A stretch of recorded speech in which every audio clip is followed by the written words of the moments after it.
It's been quite a year for films about World War II and Winston Churchill.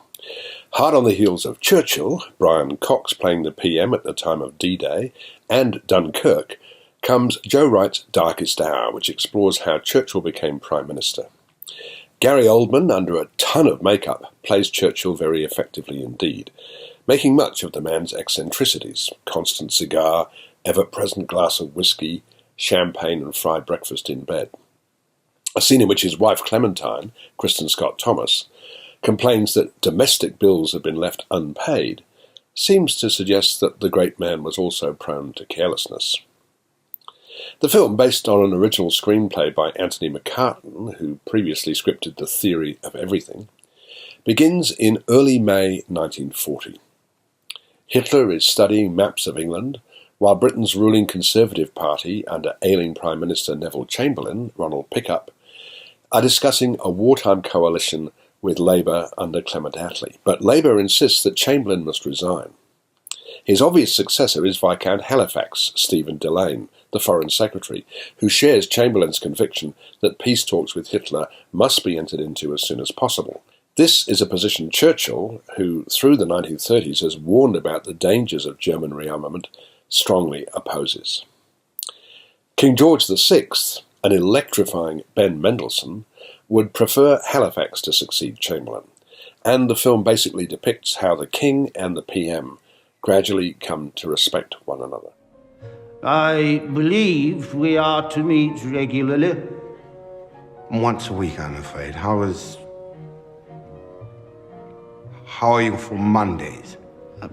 I shall endeavour to be available on Mondays. 4 o'clock? I nap at 4. Is that permissible? No, but necessary. I work late. Then perhaps lunchtime. Lunch? Meanwhile, the collapse of France. "He's delusional," exclaims a French politician when Churchill demands that the defeated French mount a counterattack. And the resulting stranding of 300,000 British troops on the beaches at Dunkirk become the most pressing problem. A middle-of-the-night phone call by Churchill to President Roosevelt, the voice is that of David Stratton, can't solve that crisis. Wright's film isn't exactly subtle.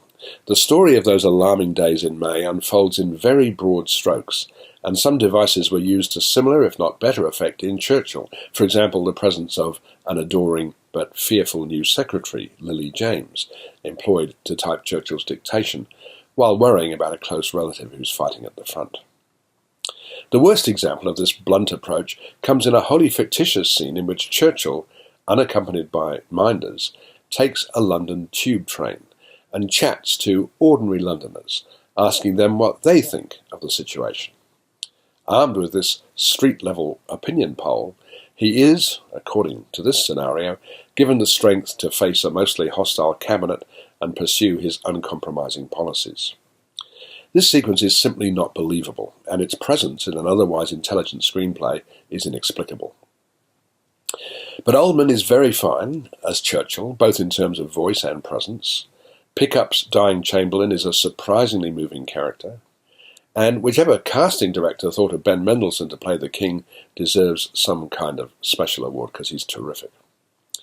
Darkest Hour may be brash, but it's never less than riveting when actors like these are doing their stuff.